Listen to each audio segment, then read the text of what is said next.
Okay, welcome back everybody to our Board of Elections meetings. And I hope everybody had, staff and everybody else had a nice holiday. And we're all ready to go for this year. With that, I'll call this meeting to order. And I know we have some public comments from Peter Shea. Yes, Peter Shea, Alamance County Democratic Party. I would like to make a request, and thinking about it, it would probably be helpful for the board members as well as for the observers. And that is when we get into the time of election season, when Charlene gets up and rattles off a whole bunch of numbers,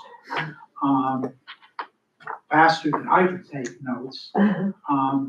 Since she has that material written down anyway, to actually have a written handout with all those numbers on them that could be provided to both the board members and the observers, so we don't have to try to scribble all of that down. Thanks, Peter.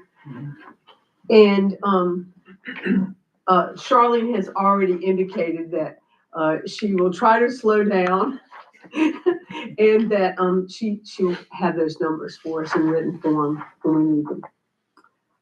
That brings us to approval of minutes from several meetings. And let me just highlight.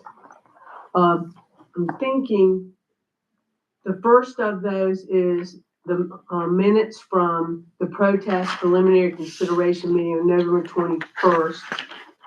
The next is from the protest hearing that followed on November 27th. And Karen, did you do those minutes? They're exhaustive, very, very detailed. Thank you very much. And finally, I guess I did that a little out of order because they're minutes of the meeting when we were having the recounts. And those would be for Wednesday, November 20th through Tuesday, November 26th. And if you notice, you'll see that they were, each morning they started at 9 and just dealt with what we were dealing with that day in the recount process. So do I hear a motion to approve those minutes? So move. Second. All in favor? Aye. Dawn, I think the next item is discussion of the fiscal 25-26 budget. Okay, we're starting the budget process for, the fiscal year of 25-26. And Judson is working on, data to present, to the budget department for help. We have Staley currently, and I was approached by one of the assistant county managers and stating that, if something happens to Staley, we need a backup. And maybe put that in the budget for, maybe we could split it with IT, not split a person. We wouldn't need somebody full-time. We would just need them during the election season. So maybe if another department was in need of an IT person as well, maybe this is somebody that between the two departments, it's a request to make. And, so Justin's working on data for that. And that would be especially important during a presidential election. Exactly. That, and, it would be nice, I'm sure, for Judson to have somebody here, when he does the LNA testing and, training. And I know Staley's here, but if we recall, there's been several elections, things happened and Staley wasn't able to be here. So, this would be a permanent person. And then permanent in addition to Staley while he's here? Okay. Correct. But permanent part-time? Permanent part-time, that's correct. And then as far as the other staff members, they're just collecting, we'll have to budget for 4 elections this year. And that is the Burlington primary, if that was to take place, but we still have to budget for it. Then the municipal, elections for all the municipalities, the March primary, and then if there's a second primary, that would be held in May of, 26. So those are what we will be budgeting for. I will have more data for y'all next month, as far as like number of precincts you'll want, number of early voting sites y'all recommend and vote on, and the staff, to staff the sites, the cost for that. We're working on all of that currently. So, and so I needed to know too, I gave y'all a little handout of, if you'll look for 23, we did have a primary for Burlington, and the total number of turnout we had was 419 voters. We held that one at the Graham Library only because that was the year we were moving and we weren't certain if we would be in the building. Normally, we would hold that early voting at the office. As you could see, we could easily handle, Burlington primary in the office for early voting. Then we had the turnout for the 10 municipalities. The overall turnout, this is just early voting totals that I'm giving y'all, was 1,550. For 19, the Burlington primary, we had 253 early voters and 868 for the November election for all the municipalities. Turnout, 868. So that was for the municipal elections. For 2018, early voting, and this, there's a D and a R because that means we had ballots for both parties. The total turnout for the primary was 2,935. In May of 22, we did have 2 sites in 22. We had both party ballots, and the total number of turnout was 5,788. So Neither year there did we have a second primary. So we had, not only do we have 2 sites, but we also had twice the voters. Right? True, right. As in 2000, From compared to 2018. 2018. Yeah. That's correct. So this is just an idea, if you'll be thinking about the number of sites you want. Of course, we have to have, Graham, because it has, by law, we have to it has to be with either in our office or within proximity, 2 to 3 mile proximity of our office. So that's one thing, if you, can be thinking about that. And I will have more details on that. Can you talk just a little bit about what's involved in getting a second early voting site in a municipal election in terms of the finances of how that works and what or not works? Do you mean like getting a voting site in Burlington? Yeah, because it has to be financed by the city of Burlington, but it's a weird budgeting thing because we don't get the money back. No. It goes back into the general fund. Right. Basically, if Burlington, they would, we would have, their ballots would still be in the Graham location, like, and if they want to fund a second site just in Burlington, I would probably think the Coronado Senior Center, most likely. That would be 100%. I mean, they would be reimbursing us for, all the workers. Anything to do with that early voting site, that would be 100% in their, for them as well to refund.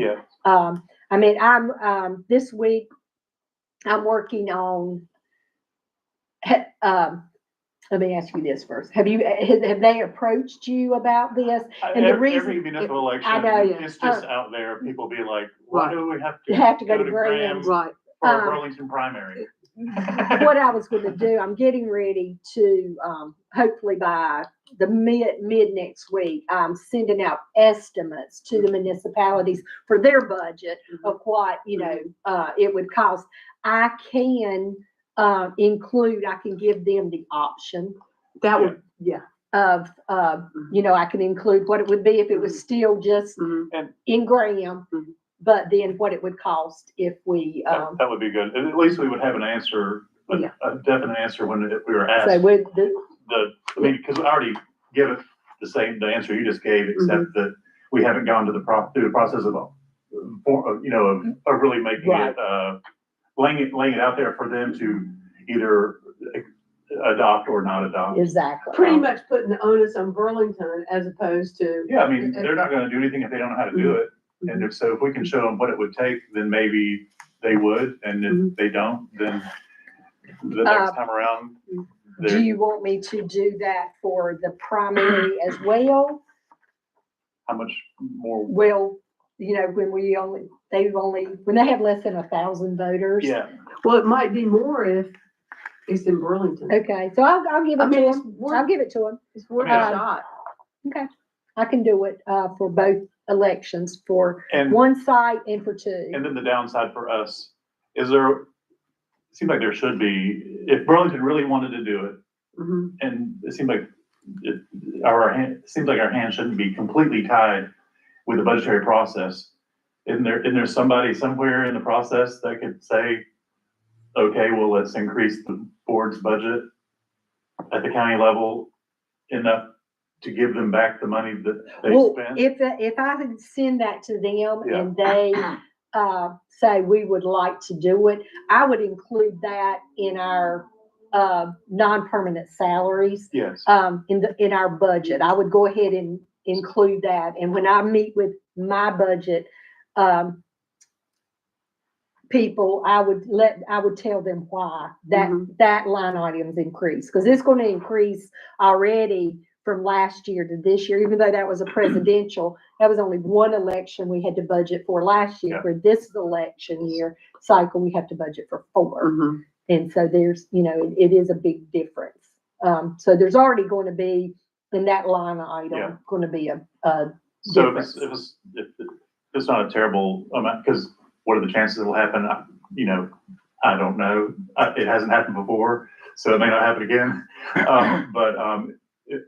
To put the primary in there too, if you can, Yes, and that way, because it seems like with budget work, it all has to start at the very beginning and It slowly does. work its way through. You can't just be Mhm. like, what we should have done. right. Yeah. Yes. Thank you. No problem. So is there anything other than that y'all want I me think that's to, That's probably the one we hear the most. okay, In odd numbered years. Yeah, number Yeah. years, right. So I know you passed out something about a legal update. Do you want to run through that, Dawn? okay, this is, we had a huddle meeting with the state, last Wednesday. And this is some of the legal updates that they, had spoken to us about, mostly concerning, the Senate Bill 382. And then also the protests that are currently going on. What they told us right now, that the Griffin protest is being appealed in both state and federal courts. That's all we know right now, so we can't finalize any, of that as far as our election, sending off. We've got to keep everything still house it, So all the ballots are still in the safe, safe. right. waiting for this certification. Exactly. We're just waiting to hear on that. Would that potentially include another recount? The state indicated that it could potentially, and somebody, or did they say an election? They said an election. It would be another election. For But- everybody that ran? No, just for that office. The only few times it's ever happened in North Carolina history, it's been for whatever office. the class And is. it would just be, for that office.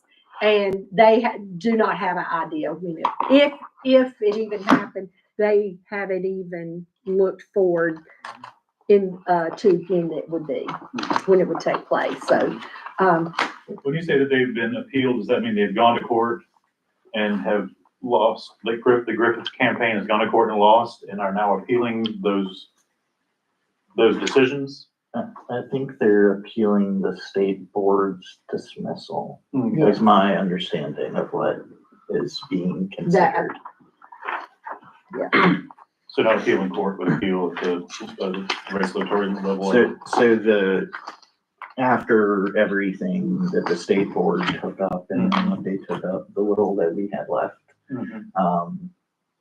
the state board, my understanding is took all that and they chose at their level, Mhm. under their powers, to dismiss the Yeah, protest. okay. And that was then appealed, and then that's So that's, their dismissal of it. so it actually hasn't gone to court yet. It's just gone through the regular process. It's in court. Yes, Yes. I think that, Yeah. thank you. and then, so with this legislation being passed, and this does state that these provisions that I'm fixing to mention, are not subject to lawsuit, that any, any of the cures, any, photo IDs, voter registration forms, anything that in the past, as far as, what she would need to approve a provisional, they had until the day prior to canvass to bring that into our office. Now, the deadline for that will be 5 p.m. Friday. After they'll have 3 days to get any of that to us. Also, this was, Is there something that we will be doing, I guess, that might be different? given- oh, yes. I mean, how would we get them, get it in the mail in 3 days? Well, that and, the thing, all provisionals will have to be counted by 5 p.m. on Friday after the election. So in the budget, I'm gonna ask for, showers and cots and, cause, we'll be here 24 hours after the election. Well, I mean, that's hilarious, but sad, but, Uh-huh. I mean, is there, and I know all these jobs, all that responsibility is skilled work. It's not something we can have, get temps to I do. mean- That would be something us as a staff would have to do, you know, to be able to present that to y'all, knowing, you know, that the research I mean, we're was talking done. about having a half-time IT employee. I mean, is it ridiculous to think that some of these changes, I mean, we don't want y'all to like have a heart attack and die because you haven't slept in 72 hours. We almost lost them over the recount. I know. Anyway, do we need another employee? Well, no, No? no, I don't think so. You can do 6 days, you can do We 9 we days have, worth we of do 12-hour have days. temps. I think when we get to the, you know, to this, I think for the most part, us at the permanent Yeah. full-time staff, we could do the research. We could have our, you know, our temps that we have here, Your our regular regular temps. temps. We could have them doing the data entry. Yeah. Now, they wouldn't work, you know, they would not work as many hours as we do. But, so we might have to Give a have more raise. temps to do data entry. Yeah. But, the research part, I would not feel comfortable having temps Right, do because I mean, that. there's security issues and everything Right. involved in that. Mhm. So, Okay. Staff retreat, I don't know. Yeah. What do y'all need to make it, it's- not seem like punishment? yeah, I don't know, but, I think, the salted caramel, salted caramel Wendy's. Oh, It's in the rider in their contract. In mine. Any other business, or you want to finish going? oh, through yeah, that? real quick, Okay. and again, you know, any of the requests for absentees, now, where they did, it was the Tuesday prior to the election will now be, the last day to request an absentee ballot will be 2 Tuesdays prior to the election. And again, now anyone with sickness or disability exceptions, they could have a near relative come in and request that, you know, during that 2 weeks that we don't mail them out. But So again, you can still get one, anything, you just can't get it mailed to you? right.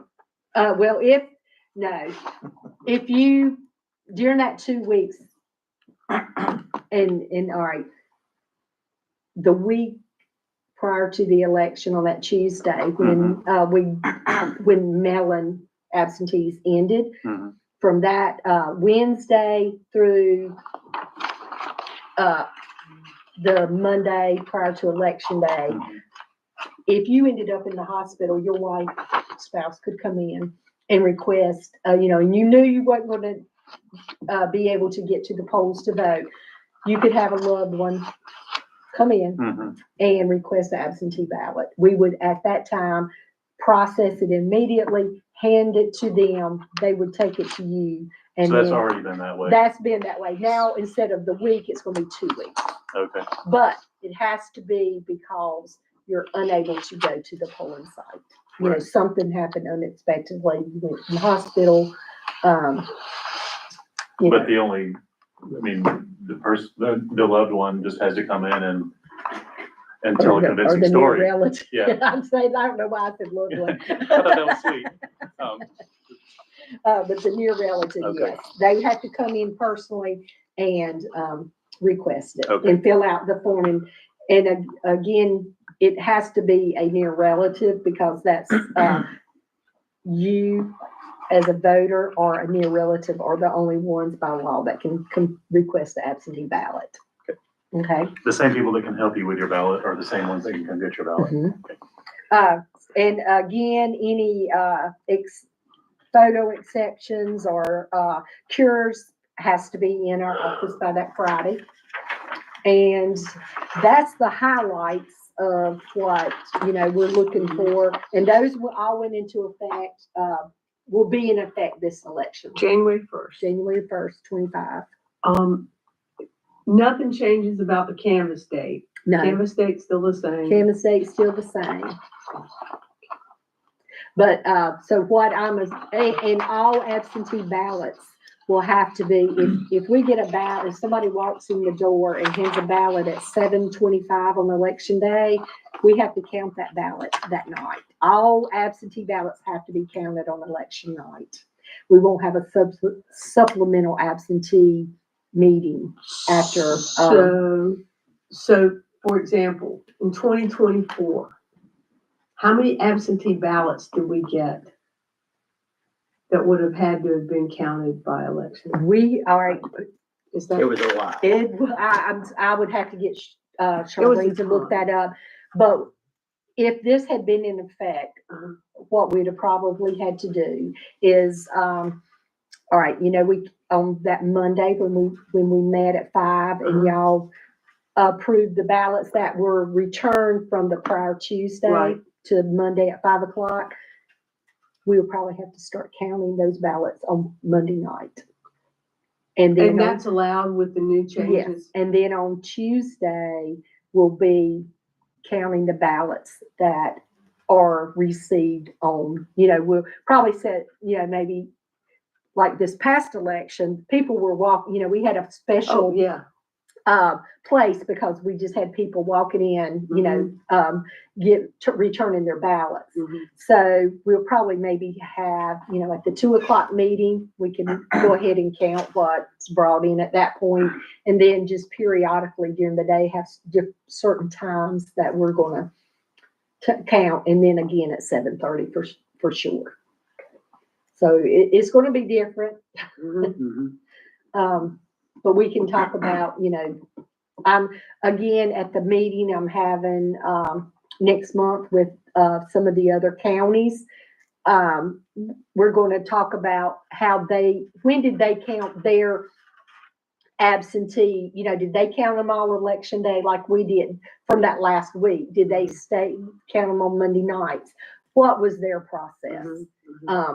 And, we're just kind of, we're going to have a meeting next month and, kind of just discuss how different counties handle, the different levels of absentees and, returns and things like that. Cool. And so they would have been able to do that because they would have passed the resolution that we ended up passing that let them start Early. beforehand. Okay. So, Anything else? Any questions? So I had a couple of questions Okay. that I got from Kathy Page Okay. about the press release, I guess the timing of us submitting our results to the state board and what the state board was doing, mhm. et cetera. Okay, well, all right, on election Really night. just the timing Yeah, of okay. that to start with. All right, on election night, when the law passed, the board could not tally the votes from till 7:30. Right. So once y'all did that, then Judson was gonna upload them. Well, that's when there was he called an error, because of one of the precincts, one of the early voting sites had Yeah. entered one of the precincts incorrectly. And so with that being said, he couldn't upload it. He had to send it to the state. Yes, they had to do a fix behind the scenes there's a check, basically, when you send results into the state to make sure that you are providing results that make sense mathematically. When you put that in, basically, it's very simple checks. It checked to see if there was a percentage of voters based on registered voter amounts that they get out of their own system that makes sense to get back. Basically, not over 100%. So what we believe happened is at that early voting site, the people who were activating the voters on the early voting machines were all choosing 03N2 rather than 03N or 03N2. So a bunch of the people who actually were in 03N2, or other way around, bunch of people who were actually in 03N had been given activated as 03N2. So Let's say let's let everyone know that they did have the same ballot. yes, same Okay, exact ballot. There was nothing The different only about the difference ballot. between the two Was is the that code. The precinct. the precinct that's coded into the top of it. So when those results went through that tabulator, and since we're not allowed to close those machines Right. until the day of, and now 7:30, we didn't find out. We had no way of knowing that that was the case until 8:45. Well, no, because we stopped counting absentee ballots at 9:30. So it was 9:45 before we realized that even happened. So once we realized that, the way the state system is designed, it was not going to take results where it was saying that there were more in 03N2 than there actually were. So we had to get approval to get it those people temporarily switched to their correct precinct in the system so the results would go in. Nothing Okay. changed about the results Right. themselves, just the precinct that was associated with each vote. So it was basically a coding error Yes. Right. that triggered the fail Well, safe. Not a coding I wouldn't error on say it. his. I would shy away from that terminology because the coding is something that's done by a vendor, and saying it was Right. a coding error would imply they did something wrong. Right. They did not. The mistake was at the early voting site Mhm. level. So we still don't know why that's the case. In every one of their trainings, they're told That's pretty much the entirety of their job. And it was all day long on election day or? The No, this entire was period. early voting. Yes, the- it was the entire early voting period. Okay. So we don't know even necessarily or have any way to determine exactly who it was. It Mhm. was just, it may have been all of them that Mhm. mistakenly thought O3 and 2 Mhm. and O3N were two parts of the same thing. Yeah.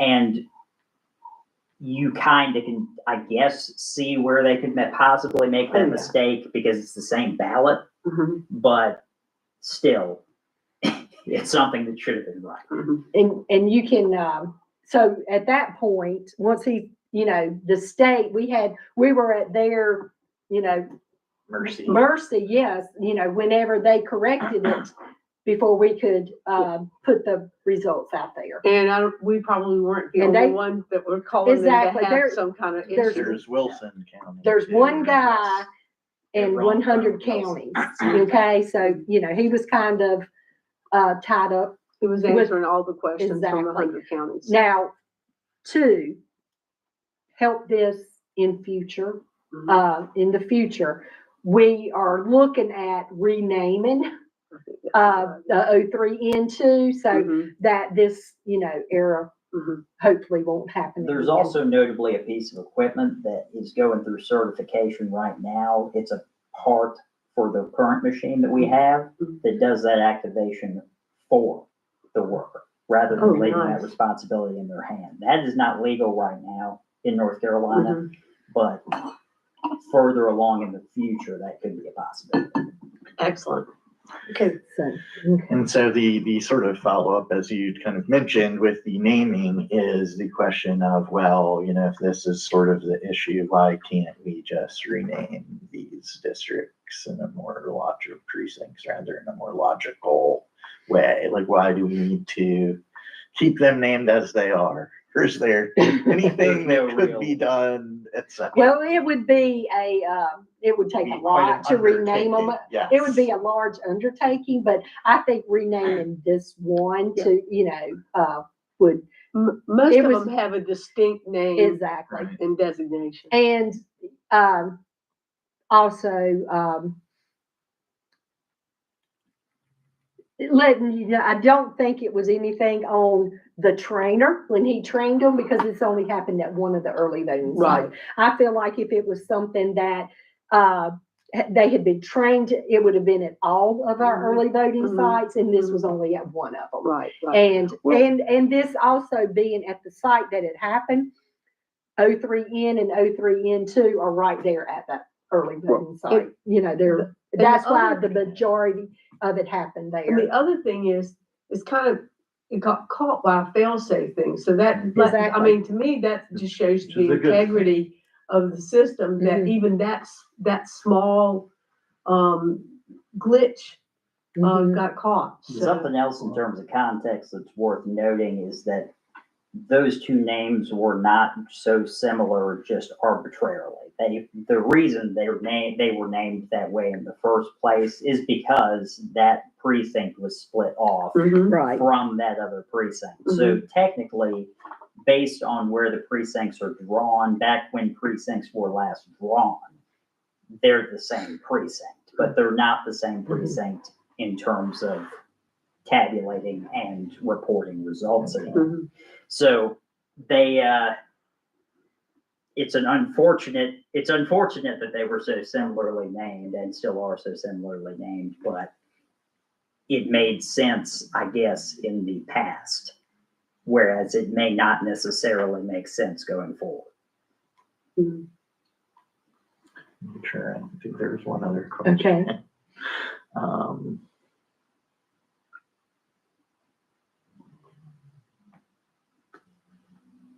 Never mind. I covered it all. Okay, all right. And Chip, please tell, if Kathy has any, she is more than welcome to call me anytime. Okay. Anything else? Any other business? Just one other, well, in terms of the election that we just had, Mhm. we had many additional people come in to do tabulation and to run the ballots. Right. And I was wondering, what did that do to our 2024-25 budget? I always include, I was trained Mhm. to always include it, budget, money for, recounts and things like that. So we're teetering, we're right there on the edge this Mhm. election though, because strictly for the fact I had to use a temporary service to get some workers and the parking. We had to go through an agency that charges a certain amount and they're not cheap. So that's something else I will budget for for the 22 election. And then, 22. see, there I went again. For the 26 election, and then, to keep in mind for the next presidential, that we need to budget for that and hire people we hire people just for parking at certain locations Mhm. because, those, In-house hiring. whew, Uh-huh. yeah, I was blown away by the charge that we had to pay for that. Like parking attendants? you Yeah, talking? parking attendants, but we used, for Burlington, we had to go through an agency and they used the Burlington, Police Department. But you can't, in the past, you could just say, okay, here's what we need. I could go to the police department and say, this is what we need. Do you have anybody that could help us out? Mhm. Off-duty Mhm. officers. They don't do that anymore. They have to go through there's this place right here. Anybody, if you need an off-duty officer, you tell them what you need. You have to fill out an application. You tell them what you need, when you need them, the times, and then they send it out to all of these officers who then contact them back and say, well, I can do this day, that's kind of how, but, and it's, More expensive. yeah, it's more expensive, but they can't do it on their own now. They have to go, off-duty officers have to go through this particular organization. I did have one more question, Okay. actually, when I stand back. When we have talked about bipartisan teams, my understanding is we had gotten a clarification that one party plus an unaffiliated person, that was fine, or it's not fine. It's not fine. That's what they wanted to Yes. clear up. And Yes, that was they- my instinct was that we had sorted out that it was not fine, Right. but wanna We had say to have say the each wrong party. thing. Unaffiliateds could not be used in the recounts. Now, we can use them in, our precinct workers and things like that. But as far as recounts or any bipartisan teams we have here duplicating ballots or, they have to be a DRR. Anything else? I'll just say, to the best of my knowledge, our next meeting is February 11th. And, we do have Leadership Alamance coming to, is it Thursday morning? Thursday morning. Thursday morning, to see how the Board of Elections works. So, just to let you know that, there's community interest in this process. So, with that, I'll entertain motion to adjourn. So move. Second. All in favor? Aye. We're adjourned. Now, is that, you off now, right?